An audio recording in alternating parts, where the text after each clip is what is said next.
a nossa reflexão na noite de hoje. Eu me chamo Vando Câmara, sou trabalhador no Grupo Enfio, no Instituto Fraterno Irmãos da Luz. Também sou trabalhador do Centro Espírita Manuel Quintão. E o que a gente vai fazer hoje, o que temos feito na verdade, eu e Márcio e tanta gente, é fazer reflexões em torno da mensagem de Jesus, reflexões em torno do momento que a gente está passando, em relação à pandemia, em relação a todo esse sofrimento que a gente está passando. Então, na noite de hoje, a gente vai conversar um pouco, vai tentar refletir um pouco acerca do sofrimento, acerca das aflições na ótica espírita ou na ótica espiritual. Para aqueles amigos que estão acompanhando e que necessariamente não são espíritas, mas simpatizam, ou que gostam de algumas ideias do espiritismo, a gente consegue também fazer algumas reflexões importantes, porque sobretudo falaremos sobre a vida, o sentido espiritual da nossa vida física. A ideia é que a gente possa fazer isso nessa noite. Para iniciar, então, a reflexão, uma mensagem do Espírito de Emmanuel, escrevendo através de Francisco Cândido Xavier. A mensagem tem por título Acalma-te.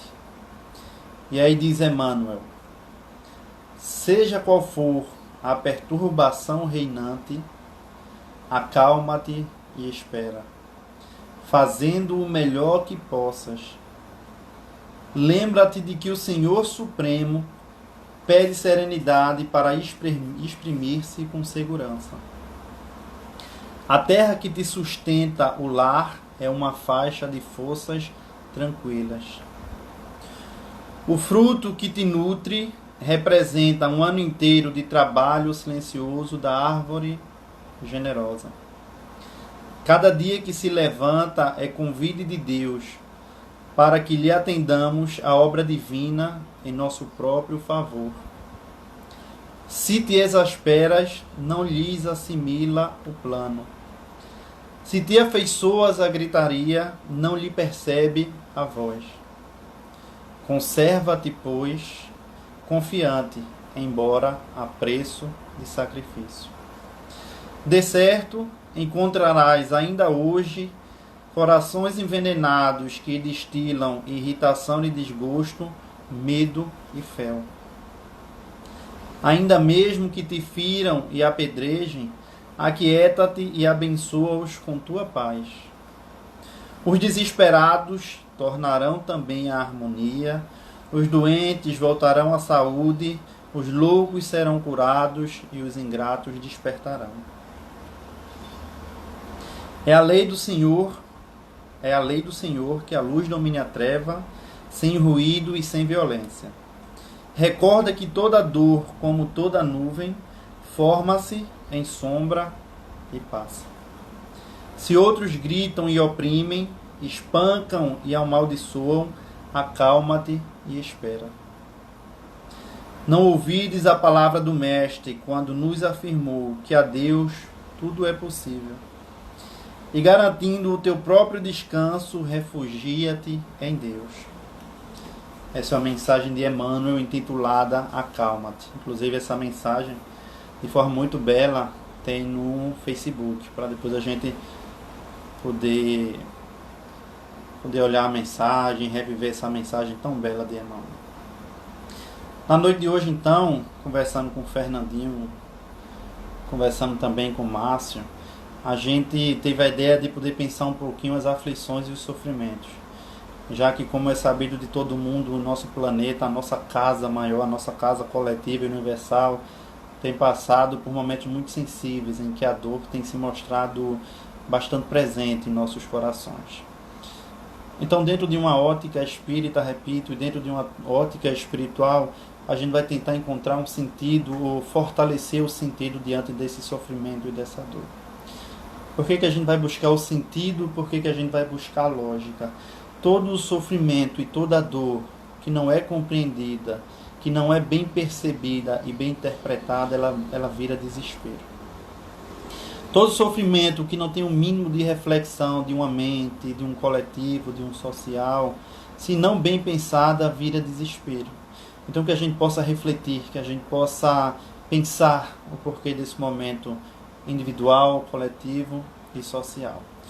Para tanto, a gente vai usar a referência na noite de hoje, vai ser uma obra espírita, o Evangelho segundo o Espiritismo.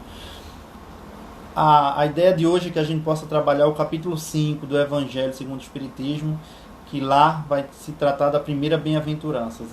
Se encontra também em outros livros sagrados na Bíblia, em todas as bem-aventuranças são conhecidas. A bem-aventurança será bem-aventurados os aflitos. O que a gente precisa entender para compreender o que é sofrer e ser bem-aventurado?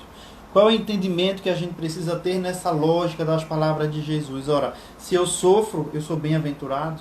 Se eu sofro, eu posso ser feliz. Se eu tenho aflições, eu posso ser feliz. Parecem questões que se combatem, parecem questões que inicialmente elas se batem. Na compreensão espírita, então, eu dizia, esse é o 5º capítulo. E aí os espíritos fizeram uma organização perfeita no Evangelho segundo o Espiritismo. O primeiro capítulo ele é introdutório.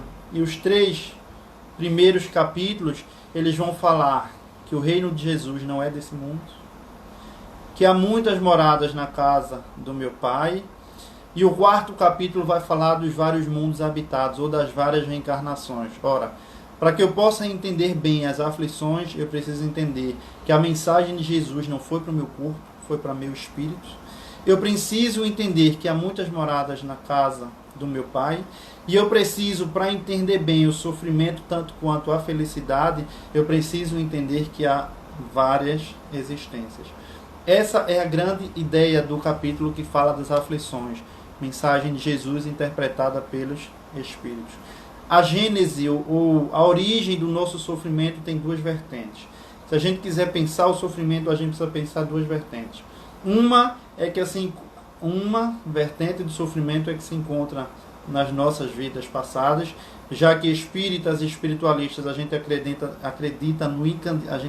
e sabe, na verdade, do encadeamento lógico das reencarnações, de que como uma vida sopra na outra e a de hoje vai soprar na de amanhã.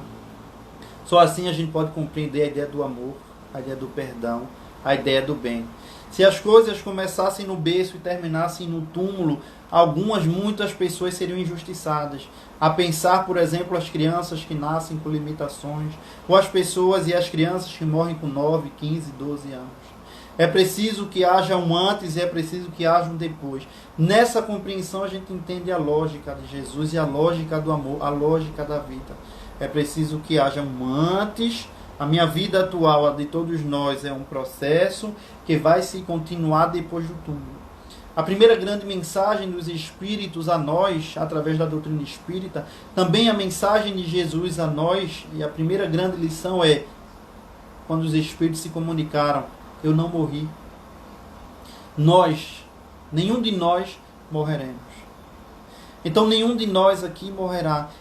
Essa ideia e essa construção, se a gente não tem, mas a gente paquera com ela, é importante porque a gente vai se dar conta que o amor, a separação e tudo isso é só um até logo, não é um adeus.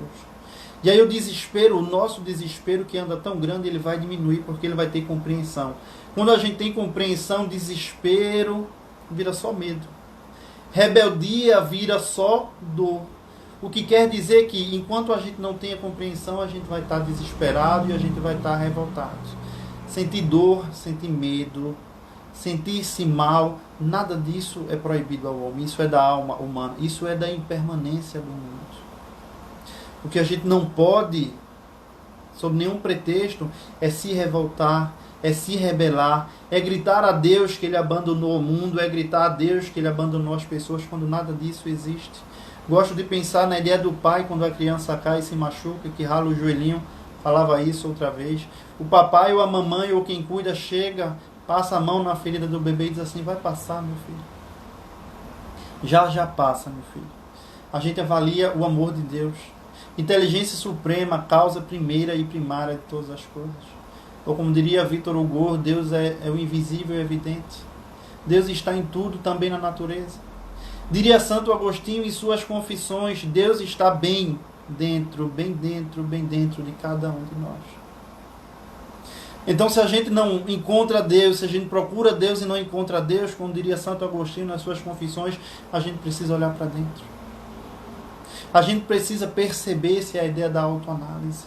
É a ideia do autogovernamento, de autogovernança. Então, eu dizia que uma das gênesis, uma das origens do nosso sofrimento são as vidas passadas. E a outra origem, e também muito importante, talvez a mais importante no que a gente vai poder compreender na tarde de hoje, é que muito do sofrimento ele está na nossa existência atual. E aí o item 4 do texto ele vai deixar isso para a gente claro. Então, sofrimentos da vida passada, sofrimentos da vida atual. Quando a gente consegue fazer uma autoanálise, a gente vai se aproximar se o nosso sofrimento está lá atrás ou se o nosso sofrimento está no hoje.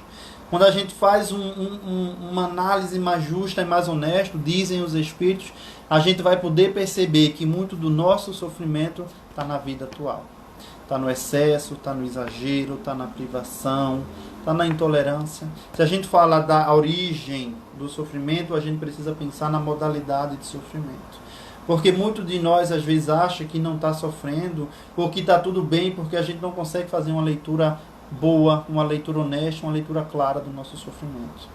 Na medida em que eu sou muito violento, que eu sou muito agressivo, que eu sou muito impaciente, que eu sou muito indelicado, que eu não tenho tempo para as pessoas, que eu como demais, que eu durmo demais, que eu só tenho preocupação com a questão financeira, são modalidades de sofrimento. Então que cada um possa ir se questionando qual é a modalidade do seu sofrimento.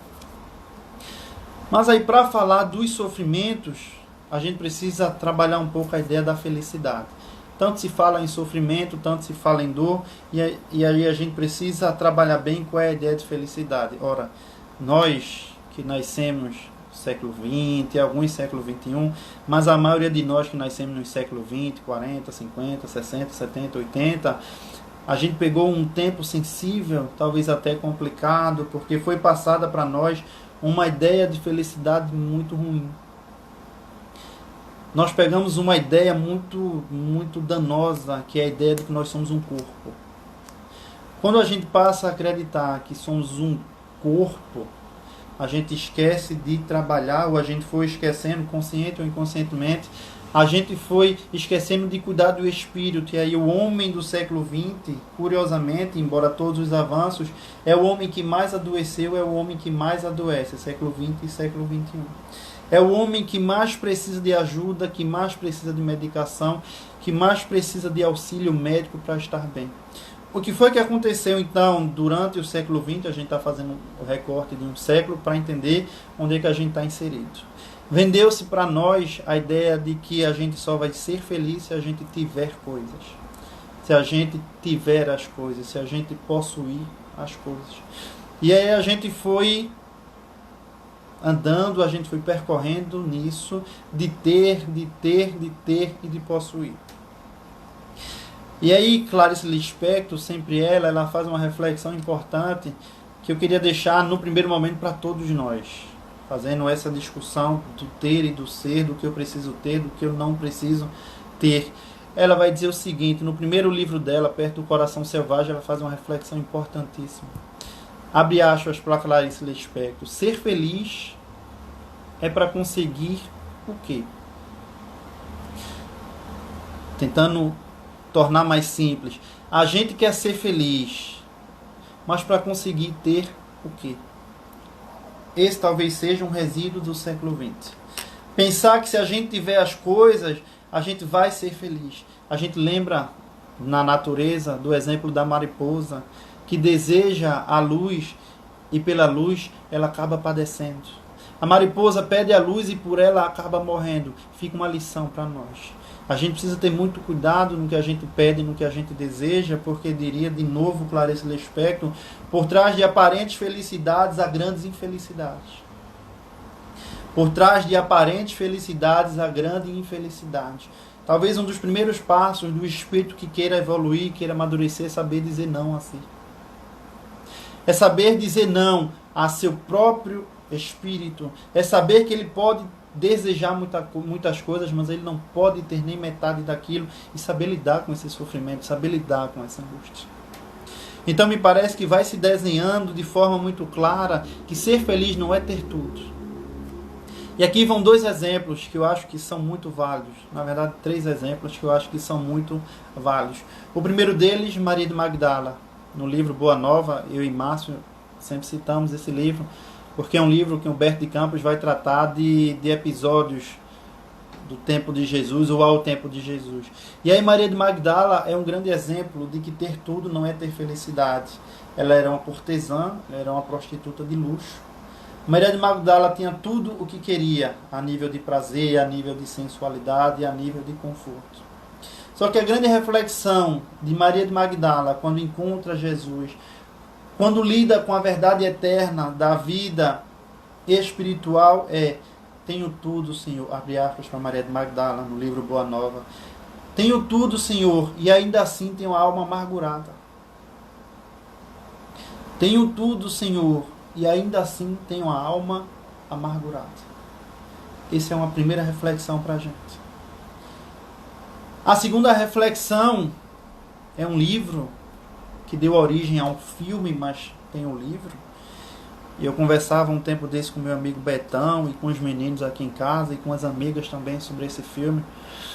O nome do filme não é aquele filme, super filme, que a gente vai ficar empolgado, que a gente vai devorar um pacotão de pipoca ou qualquer coisa do tipo.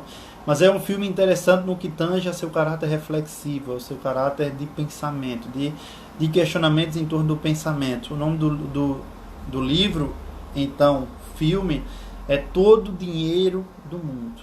O nome do filme é Todo o Dinheiro do Mundo. Ah, Wanda, e esse filme trata de quê exatamente? Em 2 minutos, sintetizando o filme, ele é considerado talvez o homem mais rico da história da humanidade. Ele, na década de 50 ou 60, ele era dono de 70% do petróleo no mundo. Ele tinha bilhões e bilhões e bilhões de dinheiro. E aí, qual é a grande reflexão do livro, filme, que nos deixa? Quando ele morreu, já há algum tempo, os jornais, todos os jornais, na manchete de todos os jornais, a discussão e a fala era a mesma. Morre o homem mais rico do mundo. Também o mais solitário, o mais egoísta e o que carrega mais sofrimento. Morre o homem mais rico da história da Terra. Também o mais triste, o mais egoísta e o que mais sofre. E aí isso abre uma reflexão assustadora para nós, porque a gente começa a entender que ser feliz não é ter tudo. A gente começa a refletir que ser feliz não é ter aquilo que a gente quer. O que é de fato então a felicidade? E aí divido novamente um livro com todos. Máquinas como eu.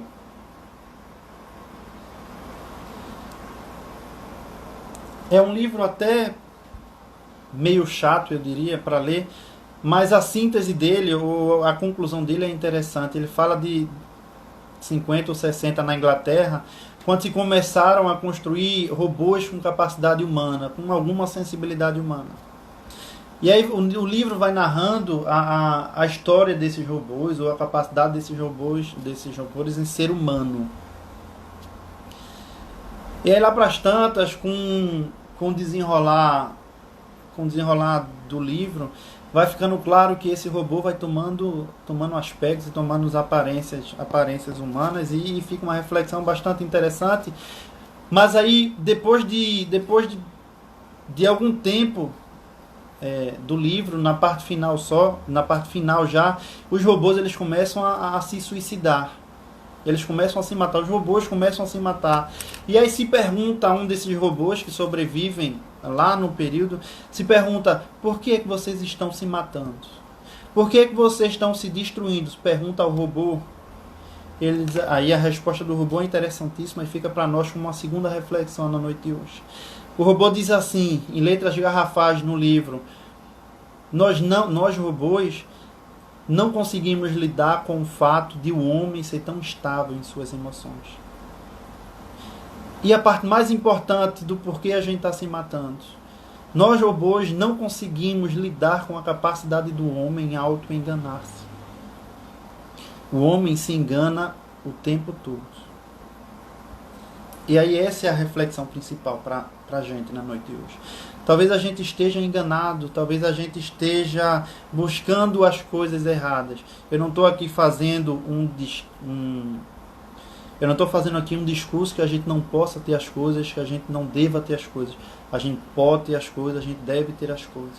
Mas na medida em que a gente tem as coisas e possui as coisas, a gente não pode ser possuído pelas coisas. A grande questão é como eu estabeleço a minha relação com o que eu tenho. É a relação com que eu possuo a nível de relação, a nível de material, a nível de família. Porque se eu sou possuído por aquilo que eu tenho, eu deixo de possuir. E aí eu entro num desespero absurdo, porque quando eu perco aquilo que eu tenho, eu me desespero. Lia Luft, no livro Reunião em Família, ela traz um caso fantástico, belíssimo, de Alice, a personagem principal. Ela volta para encontrar sua família e ela tem muito sofrimento na sua alma. E aí ela diz assim, quando a gente está desesperado, a gente se apega a coisas muito pequenas. Que a gente possa ir trabalhando o nosso medo, o nosso desespero, o nosso sofrimento, para que a gente não possa se apegar a coisas pequenas. Mas então, Wando, qual é o grande desafio? Qual é o grande desafio para ser feliz? Como é que a gente pode buscar a felicidade? E aí a gente continua nessa discussão para então entrar no sofrimento e nas aflições, ainda levantando a questão de que felicidade não é ter as coisas. Felicidade não é possuir as coisas, não só possuir as coisas. E aí a gente pensa na criança e o brinquedo. Quando vai chegando finalzinho de outubro, começo de novembro, a criança começa a desejar aquele brinquedo. Ela passa na loja de brinquedo e diz, quero aquele brinquedo, quero aquele brinquedo, quero aquele brinquedo, eu quero aquilo. Quando chega Natal, a criança recebe o brinquedo e no outro dia o pai e a mãe chegam para a criança e dizem assim, meu filho, por que você está tão triste? A gente lhe deu o brinquedo que você tanto queria. O que você quer agora? Aí a criança olha para os pais e diz assim, na maior inocência do mundo, olha para os pais e diz assim, é que agora eu quero outra coisa. Agora eu quero outro presente. A criança recebe o que mais queria e, no entanto, ela não é feliz. Segundo ponto, o desemprego. O que é que a gente pensa quando a gente vê alguém desempregado? A gente diz assim, essa pessoa seria a pessoa mais feliz do mundo se tivesse um emprego. Não é? Não é assim que funciona? Quando a gente vê alguém desempregado, quando a gente vê alguém com fome, a gente diz assim, a gente pensa assim, se essa pessoa tivesse o que comer, ela seria tão feliz. Olha que complementação dolorosa. A gente tem um emprego e não é feliz com ele. A gente tem comida, a gente não é feliz. A gente que faz visita ou já fez visita em orfanato, a gente sabe o sofrimento e a dor das crianças abandonadas e órfãs. A gente não é feliz com a nossa família. Então a gente tem tudo isso e não é feliz. Se a gente olha, por exemplo, alguém cego com problema visual, o que a gente diz a essa pessoa? O que a gente reflete internamente? O que tornaria o cego mais feliz era ter a visão. Não é assim? Se a gente conhece ou encontra alguém paralítico, a gente diria assim, o que mais seria igual para ele, o que mais seria importante para ele é ter a capacidade de andar. E, no entanto, a gente tem a visão, a gente tem a capacidade de andar, a gente tem a nossa saúde e a gente não é feliz. Qual é o grande desafio? Volto a essa questão para então a gente iniciar a falar das aflições. Me parece que a ideia dos budistas ou a ideia das religiões, de uma maneira geral, é a gente conseguir o equilíbrio. É a gente ter paz na infelicidade e a gente saber que na felicidade a gente vai ter sofrimento. A gente precisa urgentemente saber que há um tanto de infelicidade que a gente precisa suportar. Ah, Wando, como assim a gente nasceu para ser infeliz de jeito nenhum? A gente nasceu para buscar o tanto de felicidade, mas a gente precisa estar atento ao que é a nossa busca por felicidade.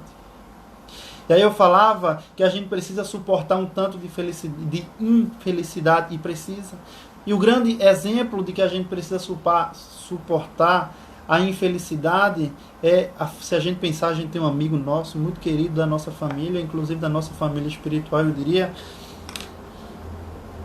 que ele tem um irmão que está preso. E esse irmão dele está preso há bastante tempo. E aí ele diz assim pra gente: eu preciso suportar a fila do presídio. Eu preciso suportar a chuva e o sol que eu levo na fila do presídio para ver meu irmão. Para ser feliz vendo-o, eu preciso passar pela infelicidade. Então a gente vai se dando conta que dentro do nosso processo de busca de felicidade, a gente precisa lidar com a infelicidade. A infelicidade na família, a infelicidade no trabalho, a infelicidade nos estudos, a infelicidade em tudo o que cerca o nosso coração. Por que Jesus, na sua fala, ele nos dizia que no mundo só tereis aflições? Aflições é diferente de sofrimento. Tristeza é diferente de sofrimento. Os espíritos perfeitos, os espíritos felizes, eles têm tristeza. Tristeza é uma marca da alma. É nossa alma quando é tocada. Então, os espíritos perfeitos, eles têm tristeza. Espíritos ainda em evolução, conquistando ainda o equilíbrio, a estabilidade, eles têm sofrimento. Então, nós todos ainda somos marcados pelo sofrimento. O nosso grande desafio, repito, o que eu falava há pouco, é não transformar dor em sofrimento. É não deixar que a nossa dor vire um sofrimento, vire desespero. Porque às vezes a gente pega um problema e transforma em dois. A gente pega um problema e transforma em três. Que cada drama é só o nosso modo de ver as coisas. O Márcio gosta de dizer isso. A vida só vai nos mostrando aquilo que nós mesmos vamos criando com o nosso poder de crer. As nossas buscas, as nossas escolhas e as nossas entregas muitas vezes inconsciente e não reflexiva, nos levam para lugares piores. Então, quando Jesus diz que a felicidade não é deste mundo, ou o meu reino não é deste mundo, Jesus e os Espíritos estão querendo nos lembrar, e estão querendo nos alertar de que o mundo é impermanente. De que a impermanência é uma marca do mundo. Ora, a gente pega um adolescente, por exemplo, o adolescente, ele acorda querendo conquistar o mundo, vai dormir com medo de barata. A gente, na nossa relação, nas nossas relações, a gente acorda amando e vai dormir odiando. Então faz parte dessa impermanência. Por que a gente não pode ter a felicidade plena, mas a gente pode ser feliz? Questão 920 do Livro dos Espíritos. A gente não pode ter a felicidade plena, mas a gente pode sim ser feliz. Por que a gente não pode ter a felicidade plena? Porque o planeta está fazendo isso. O planeta está fazendo isso. Então, aonde o chão mexe, a gente não pode estar estável. Mas até onde a gente possa, a gente pode ser feliz. A gente precisa ser feliz. Talvez o que esteja faltando na nossa vida, Jung, que quando a gente não conhece a gente diz Jung, mas é Jung. Jung, abre aspas para ele, e foi a grande incidência de Jung e de Freud. Jung deu abertura, deu possibilidade ao espiritual, Freud não, ficou no inconsciente. Jung abriu possibilidade para o espiritual, então Jung vai dizer o seguinte: a meta da nossa, aspas para ele, a meta da nossa existência é e sempre será encontrar um sentido. Qual é o sentido da nossa existência? Para cada um de nós que está vendo agora essa reflexão que a gente faz na noite de hoje. Qual é o sentido da nossa existência? É passar no concurso. Isso não é um sentido, isso é uma conquista. É me casar. É uma conquista. Qual é o sentido da minha existência? A nível espiritual, o que é que eu estou buscando? Para deixar minha alma confortada, tranquila, o que é que eu estou buscando? Ou o que é que eu preciso buscar? São questões que a gente precisa se fazer. Senão a gente vai estar se apegando e se pegando no perecível, e cada vez que o perecível vai embora, a gente... Por que a gente sofre tanto em relação amorosa, por exemplo? A gente aluga um quartinho pequenininho lá no porão de alguém e vai para lá e aceita qualquer coisa e passa por qualquer coisa. Aí depois o outro vai embora, a gente ficou naquele quartinho levando chuva, metaforicamente levando chuva, passando por sofrimentos, e daqui a pouco a gente está culpando o outro, e a culpa não é do outro porque o outro foi embora, eu fiquei, e a gente perdeu o sentido. O sentido é interno, é do interno para o espiritual. Qual é o sentido? Repito, qual é o sentido da minha existência? O que é que eu estou fazendo da minha vida para encontrar felicidade, ou pelo menos para equilibrar, para depois encontrar felicidade? Gosto da ideia da bifurcação, quando a gente pega uma estrada, e aí daqui a pouco explico por que eu estou dizendo isso. Quando a gente pega uma estrada, lá na frente tem uma bifurcação. Uma é o lugar certo, a outra é o lugar errado. O que a gente faz quando a gente pega o lugar errado? A gente liga lá o Waze, né? Porque hoje tem o Waze e a tecnologia ajudando em tudo. A gente pega o Waze e a gente volta para fazer o caminho certo. Então, se a gente acha que está no caminho errado, a gente volta para fazer o caminho certo. O que é que tu está querendo dizer com isso, Wander? Que ninguém está perdido. Eu posso ter 20, 30, 40, 50, 60, 70, 80 anos de idade. A vida é eterna, vamos lembrar disso. Eu posso ter feito um monte de coisa errada, eu posso ter cometido crimes, eu posso ter cometido aborto, eu posso ter tentado suicídio. Volta dessa bifurcação e começa a construir um outro caminho. A gente vai transformando a aflição em coisa boa. Allan Kardec vai explicar isso no capítulo 7 do livro Céu e Inferno, de que a gente precisa sofrer, a gente precisa se arrepender e depois a gente precisa reparar. Então a gente precisa fazer para cada erro nosso a gente precisa fazer esse tripé. A gente precisa sofrer, a gente precisa se arrepender e a gente precisa reparar. Se a gente sente que fez alguma coisa errada ou está fazendo alguma coisa errada, a gente retorna e faz a coisa certa. A gente retorna e faz a coisa certa. É por isso que a gente tem a possibilidade de escolha. É por isso que a gente pode fazer e refazer o tempo todo. É por isso que a gente pode reconstruir. Vou lembrar de novo Clarice Lispector. É por isso que a gente pode cuidar, a gente deve cuidar. Quando a gente começa a pensar em tudo que é importante e que se perdeu, a gente vai ver que faltou cuidado.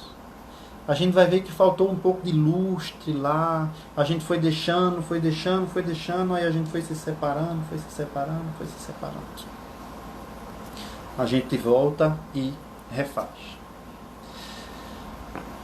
Emmanuel, que escreve o Chico Xavier, ele tem uma fala interessantíssima, que aí vale também como reflexão, que ele vai dizer o seguinte: por tuas tendências ou pelas tuas tendências saberás por que sofre. Então cada um de nós aqui que está vendo essa live, que está fazendo suas reflexões, seus pensamentos, a gente vai pensar no nosso sofrimento. A gente vai pensar agora na nossa maior dor. Na nossa maior dor. E aí a gente vai perguntar da nossa inclinação, da nossa tendência, para a gente entender por que a gente está sofrendo tanto. Por que a gente está tão mal? Aí a gente vai para a nossa inclinação. Será que é minha preocupação demasiada com dinheiro? A minha preocupação demasiada com sexo? A minha preocupação demasiada com minha violência, com o meu ponto de vista? O que é que está acontecendo para eu estar sofrendo tanto? Repito, Emmanuel, pelas tuas tendências saberás por que sofres. E aí a gente chega no capítulo 5, no capítulo das aflições. Para depois, quem quiser acompanhar o estudo ou a reflexão, o capítulo 5 do Evangelho segundo o Espiritismo vai tratar das aflições. E aí, se a gente fosse trabalhar todo, está no Evangelho, né, o Evangelho segundo o Espiritismo, não importa a capa, o texto é sempre o mesmo, não há mudança nos textos, tá? Não dá para trabalhar o capítulo todo. Se fosse trabalhar o capítulo todo, acho que a live ficava maior do que a de Gustavo Lima, Jorge Mateus e Bruno Marrone junto. Mas eu dou a sugestão de que a gente possa depois fazer um estudo mais cuidadoso das aflições, para que a alma da gente possa ir encontrando os reparos que precisa. Se a gente está aqui agora ouvindo essa live, se a gente está fazendo essas reflexões, é que a gente está com fome de Jesus. A gente está com saudade de Jesus. Falava no outro momento e vou repetir porque eu acho que isso é muito importante. A saudade, a angústia que a gente tem, a dor que a gente tem, talvez seja a saudade da gente. A ideia de Maria de Magdala no seu sofrimento, talvez nossa dor, o nosso sofrimento seja a saudade de Jesus. Seja a falta desse sentido espiritual. Então, o capítulo 5, que vai tratar das bem-aventuranças, ele é o maior de todos os capítulos. O Evangelho segundo o Espiritismo, ele tem 28 capítulos. E aí o maior capítulo deles vai tratar do sofrimento, vai tratar das aflições. Naturalmente a gente precisa se perguntar por que é que Kardec, os espíritos e mesmo Jesus, grande organizador da doutrina espírita, por que é que eles permitiram a codificação guardar o maior capítulo para falar das aflições do sofrimento? Primeiro ponto. E aí eu pediria cuidadosamente que todo mundo pudesse guardar isso no fundo da alma. Ficaria imensamente feliz se todo mundo guardasse isso no fundo da alma. Porque às vezes a gente lê sobre o sofrimento, a gente passa pelo sofrimento e a gente acha que aquilo acabou. A gente acha que aquilo zerou. Não necessariamente. Segundo a explicação dos espíritos, a gente precisa aprender com o sofrimento. Porque se a gente não aprende com o sofrimento retorna. Daí a dimensão didática e pedagógica do sofrimento. Eu preciso aprender com o meu sofrimento, senão ele volta. Por que muitas das enfermidades que a gente tem, que a gente passa, elas voltam? Porque a gente não aprendeu. Por que o câncer volta? Por que as dores voltam? Porque a gente não aprendeu. Então, não é a quantidade de sofrimento, é como eu passo pelo meu sofrimento. É quando eu reflito o meu sofrimento e a dor e passo por ele. Então eu posso sofrer muito, eu posso sofrer absurdamente. Se eu não aprendo, eu vou continuar sofrendo. Eu vou continuar passando pelas lições dolorosas, até que eu aprenda com esse sofrimento. Então, não é o quanto, é o como eu estou sofrendo. E aí a gente precisa lembrar que quando a gente compreende bem a dor, quando a gente tem um entendimento da dor, a dor ela se consome. A dor ela vai se consumindo, a dor ela vai reparando sozinha, ela vai diminuindo. Quando a gente perde alguém que a gente ama muito, que a gente não se revolta, essa dor vai passando. Essa dor ela vai diminuindo, vai diminuindo, vai diminuindo, vai diminuindo, até passar. Quando a gente cria uma dor, quando a gente aumenta uma dor, ela demora mais a passar. Ela fica mais complicada. Então a gente precisa ver qual é o ponto em que a gente está aumentando, a gente está expandindo essa dor. Para que ela não aumente, para que ela diminua, para que ela vá ficando curtinha. Então no capítulo 5, falava eu, capítulo extremamente grande, que os espíritos guardaram a maior parte do estudo. Eu vou citar alguns temas, não vai dar, naturalmente, acabei de falar sobre isso. Não vai dar para que a gente trabalhe nem um terço do que está posto aqui no capítulo das aflições. É por isso que, mais uma vez eu digo, é importante que a gente possa pegar o texto e estudar o texto. Mas aí o capítulo, de muitos temas, ele vai falar da justiça das aflições, do porquê que a gente sofre. Ele vai falar das causas atuais das aflições, causas anteriores das aflições. Isso são os temas explicados pelos espíritos. Os espíritos vão falar sobre o esquecimento do passado. Isso é uma coisa que a gente fica muito perturbado, porque a gente quer saber às vezes por que a gente esquece o passado e a gente quer lembrar do passado. E aí a gente vai em pessoas que leem a mão, que leem o passado, que leem o futuro, para saber o que era, para saber o que será, e a gente esquece do que era, o que é hoje, e amanhã será o que é hoje. Esse encandeamento, lógico. Não necessariamente a gente precisa buscar alguém para nos dizer o que a gente foi nem o que a gente será. Se a gente repara, se a gente percebe as nossas tendências, a gente vai ter uma noção muito clara do que é isso. E aí nesse capítulo tem um tema bastante importante também, que vai falar sobre o suicídio e a loucura, sobre o bem e o mal sofrer, como a gente sofre, como a gente é feliz, o mal e o remédio. Vai explicar as palavras de a felicidade não é deste mundo. vai falar sobre perdas de pessoas amadas e mortes prematuras e a infelicidade real e várias questões que vai trazer. E aí eu vou me deter um pouco agora, porque daqui a pouco a gente se aproxima do fim. Então eu falava que a primeira parte fala da justiça das aflições. Mas a parte que a mim mais me encanta nesse capítulo 5, que fala das aflições, é o capítulo, é o item que fala de causas atuais das aflições.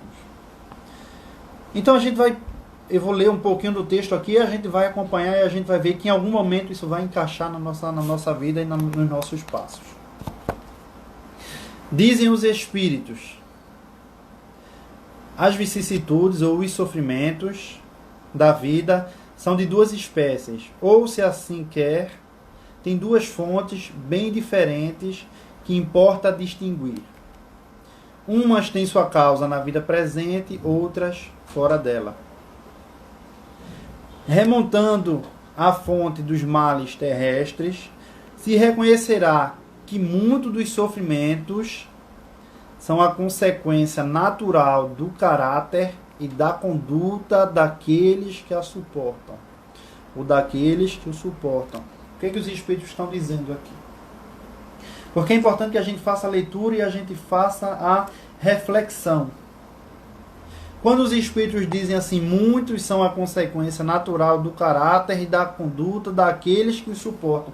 Se a gente não tiver o amadurecimento, se a gente não tiver pé no chão para perceber que o nosso sofrimento foi causado por nós, que algumas coisas importantes foram embora por nós, por nossa conduta, a gente não vai entender o sofrimento. Porque a gente vai permanecer num processo vicioso, doloroso para a nossa alma, para a alma humana, de que é o processo de transferência. Está tudo errado, a culpa nunca é minha. Está tudo ruim, a responsabilidade nunca é minha. É do meu pai, é da minha mãe, é do meu irmão, é do meu amor, é da minha amor, E a gente nunca adota uma responsabilidade diante do nosso sofrimento. No capítulo 4, na primeira estrofe, os Espíritos chamam a atenção exatamente para isso. Para que a gente consiga modificar o nosso sofrimento, a gente precisa entender o porquê do nosso sofrimento. A gente precisa ver a nossa cota de responsabilidade no nosso sofrimento. Senão a gente não muda. É como entrar num quarto escuro e começar a procurar algo que a gente não sabe o que é, para que a gente possa mexer no nosso sofrimento, mexer na nossa dor, mexer na nossa angústia, cuidar do nosso pânico, da nossa depressão, cuidar das dores de nossa alma, das inquietações de nossa alma. A gente precisa acender a luz. Acender a luz é ter a responsabilidade do nosso sofrimento. É ter a responsabilidade da nossa conduta, senão vai ser o tempo todo o outro. A gente tinha há muito tempo duas criancinhas que vinham muito aqui em casa com a gente. E era muito engraçado. E as histórias se multiplicavam aqui das crianças. E aí certa vez a mãe de uma delas disse pra gente que chegou na casa e aí tinha algo muito importante, um presente quebrado. E aí quando a mãe entrou, que abriu o portão, não tinha visto nem nada. Nada tinha sido percebido ainda de quebrado do acidente. E aí a mãe chegou em casa ainda, os dois correram pro portão e disseram assim, foi ele. Um apontou para o outro e disse assim, foi ele. E aí nenhum dos dois se responsabilizou pelo que havia acontecido. E talvez isso aconteça, talvez não, isso acontece com a gente. No momento em que uma relação se acaba, vamos prestar atenção e observar uma coisa nas nossas relações. Muitas das pessoas que a gente perde não é porque faltou amor, é porque faltou cuidado. É porque faltou proteção. E aí a pessoa vai embora, a gente continua amando sem entender por que a pessoa foi embora, se o mais importante era amar. Não é só amar. A gente precisa cuidar, a gente precisa se importar. A gente precisa ir atrás, a gente precisa ir juntos. Os nossos velhinhos agora, que têm passado por um sofrimento maior, a reclusão, o sofrimento, liga, vai de carro, se tiver carro, até a porta, dá um grito, diz, vou, te amo. Chico Buarque tem um livro belíssimo, Leite Derramado, ele ganhou até o prêmio Jabuti por esse livro. Conta a solidão de um velho, a solidão de uma pessoa velha. E aí a grande reflexão desse velho no livro é: poucas pessoas dão ouvido a um velho. Poucas pessoas dão ouvido a uma pessoa velha. Então, uma das dimensões desse sofrimento social que a gente passa é cuidar dos nossos velhos. Eu insisto nisso e sempre falo isso com os meninos aqui em casa. A gente precisa voltar a cuidar do que é nosso. A gente precisa continuar cuidando do corpo, fazendo exercício, ficando esbelto, tarará, tarará, tarará, mas a gente precisa cuidar da alma. Porque se a gente não cuida da alma, a gente vai ter tudo o que a gente quiser, mas a gente não vai ser feliz. O Brasil, o nosso país, ele carrega uma medalha dolorosa. É o país em que mais se faz cirurgia, um dos países em que mais se faz cirurgia plástica. As nossas adolescentes de 13, 14, 15 anos de idade estão fazendo plástica para mudar o nariz. Você imagine, se a gente não suporta o nariz, como é que a gente vai suportar a vida da gente? Como é que a gente vai suportar a nossa existência, que tem muito desafio? E a gente veio tentando construir a ideia central de que é preciso aprender a lidar com a impermanência do mundo, criando um sentido espiritual para ele. Criando um sentido espiritual para a nossa vida. Das pessoas que se suicidam, das pessoas que se matam, faltam sempre um sentido espiritual. Nos Estados Unidos, veja que interessante, nos Estados Unidos eles estão investindo agora em estudos sobre fé e espiritualidade. Os Estados Unidos está investindo muito dinheiro em estudos sobre fé e espiritualidade. Duas questões. Por que, Vando? Os dois pontos de estar se investindo. Faz muita diferença para as pessoas ter fé e espiritualidade. 2, é barato. Faz muita diferença e é barato. O nosso eu, o nosso ego, a nossa personalidade, ela tem uma carência muito grande. A gente não consegue lidar com a vida se a gente não tiver um tripé para se apoiar melhor. Enquanto a gente é só físico, a gente mexe muito. Quando a gente tem um tripé, um sentido espiritual, a gente vai lidar melhor com isso. Então, Wando, você está dizendo que a gente precisa estudar muito espiritismo? Não necessariamente. A gente só precisa tentar ser melhor. A gente só precisa tentar cuidar mais. A gente só precisa ter um pouco mais de tempo. E aí eu me lembro agora, as reflexões, eu já estou quase fechando, porque daqui a pouco o meu diretor aparece aqui na minha frente de novo com a plaquinha, dizendo que o tempo está se esgotando. Acabo de me lembrar de uma história que eu acho belíssima, e que eu vou deixar como reflexão para a gente nesse momento, que é a história de Tânia. Eu vou contar a história de Tânia e depois vou trazer o que Tânia falou quando desencarna. Então, Tânia, ela nasce com muito problema físico. Ela nasce com problema mental também, com problema físico. Ela era cega, muda, paraplégica. Ela tinha limitação em vários órgãos do seu corpinho físico, um corpinho pequenininho. Tânia, segundo dizem os espíritos, deveria viver 5 anos.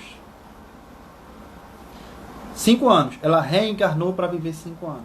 O que foi que aconteceu na vida de Tânia? Cega, surda, muda, toda retorcida. Ela teve uma mãezinha que amou e cuidou demais. Amou e cuidou demais. Então, todo dia de manhã, embora aquele serzinho que não enxergava, que não ouvia, que não sentia, que não mexia, a mãe de Tânia pegava a Tânia, botava ela no carrinho, botava ela no banquinho, abria a janela e dizia: Tânia, minha filha, olha a vida aí fora. Quando ela passava, a mãe passava com Tânia por um campo da natureza, ela dizia assim: Tânia, minha filha, olha a natureza. Tânia, minha filha. E Tânia não via, não sentia, não mexia. E aí a mãe de Tânia dizia assim: Tânia, minha filha, olha para isso, que coisa linda. Tânia deveria ter vivido 5 anos. Viveu 15 anos. 15 anos. Deveria ter vivido 5, viveu 15. E aí Tânia volta para o mundo espiritual e dá uma mensagem por um médium, a psicografia então, e dá uma mensagem por um médium dizendo o seguinte, a explicação: deveria eu ter vivido 5 anos. O amor e o cuidado da minha mãe foram tão grandes, o cuidado e o amor da minha mãe foram tão fortes, que ao invés de 5 eu vivi 15 anos. Então, quando puderem e o que puderem fazer, façam. Joana de Ângeles tem uma fala belíssima no livro Após a Tempestade, quando fala dos filhos especiais, ou aspas, tá, gente? Dos filhos deficientes. Ela diz assim aos pais: teu filho especial necessita muito de ti. Tu, porém, necessita muito mais dele. Tu, porém, necessita muito mais dele. Que a gente possa fazer diferente. Que a gente possa cuidar. Que a gente possa ir em frente. E aí, terminando nessa época de live, eu acho que eu tenho mais alguns minutos. Fernandinho me ajuda aqui. Eu vou ler uma música aqui, os mais velhos eles conhecem essa música, mas vale de reflexão para todos nós, vale de reflexão para todos os nossos espíritos, porque marca todos os nossos espíritos, e aí a gente leva depois, quando isso aqui acabar, a gente leva para os nossos pais, porque nossos pais certamente vão conhecer essa música, e a gente vai entender essa música do jeito que for, para a gente poder pensar o que é que a gente está fazendo, do que a gente está fazendo da nossa vida, o que a gente está fazendo do nosso tempo, o que a gente está fazendo da nossa existência. É uma reflexão para a gente levar para a gente. Muita gente aqui já deve ter ouvido falar em Paulinho da Viola. Bruno, eu sei que gosta muito, meus irmãos, minha mãe, meu pai gostam muito, e eu imagino que muita gente gosta de Paulinho da Viola. E aí eu vi aqui Simone botando assim: canta. Se eu for cantar, eu vou passar horas aqui e vocês vão ficar comigo até a madrugada. Eu vou recitar que é melhor. E aí a música de Paulinho da Viola foi atribuída a Chico Buarque, mas a música de fato é de Paulinho da Viola. É uma música de 69. Chico Buarque, 10 anos depois, ele regrava a música, então muita gente acha que a música é de Chico Buarque, mas na verdade a música é de Paulinho da Viola. Vamos tentar entrar na música. Depois a gente pega essa música e vai ouvir essa música, porque ela vai fazer a gente chorar, porque a gente vai lembrar do pai, da mãe, do irmão, do avô, da avó. A gente vai lembrar das pessoas que foram embora, das pessoas que estão ao nosso lado, e a gente vai deixando passar. O nome da música é Sinal Fechado. Sinal Fechado. E aí fala de uma conversa entre duas pessoas que se encontram rapidamente nessa ausência de tempo, nessa loucura da pressa. Abre aspas para Paulinho da Viola. Olá, como vai? Eu vou indo e você, tudo bem? Tudo bem, eu vou indo, correndo, pegar meu lugar no futuro. E você, tudo bem? Eu vou indo em busca de um sono tranquilo, quem sabe? Quanto tempo, pois é, quanto tempo. Me perdoe a pressa. É a alma dos nossos negócios. Qual não tem de quê? Eu também só ando a 100. Quando é que você telefona? Precisamos nos ver por aí. Para a semana, prometo, talvez nos vejamos. Quem sabe? Quanto tempo, pois é, quanto tempo. Tanta coisa que eu tinha a dizer, mas eu sumi na poeira das ruas. Eu também tenho algo a dizer, mas me foge a lembrança. Por favor, telefone, eu preciso beber alguma coisa rapidamente. Para a semana, o sinal. Eu procuro você, vai abrir. Eu prometo, não esqueço, por favor, não esqueça. Adeus.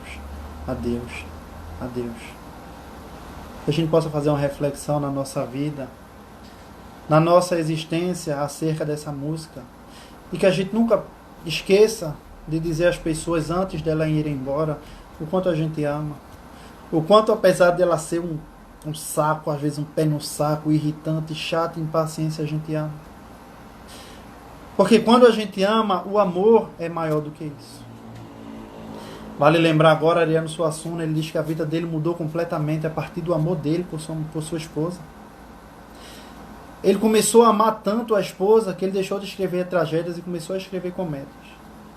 Então que a gente possa também se valer desse momento para dar um abraço metafórico, de carinho, de cuidado com os profissionais de saúde, médicos, enfermeiros, técnicos de enfermagem, as pessoas que trabalham em hospitais, nos hospitais de campanha. Não vamos deixar nossa força esvair-se. Vamos renovar nossa esperança, vamos renovar nossa alegria, porque o mundo está começando para nós. Vamos lutar pelo que é verdadeiro, vamos lutar pelo que vale a pena. Que no final, a maior força do mundo é sempre a do amor e a do cuidado. Um beijo carinhoso em todos os profissionais que estão cuidando da saúde, que estão à frente nesse combate.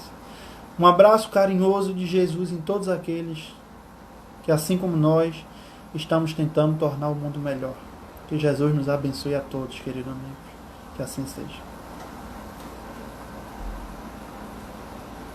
2000.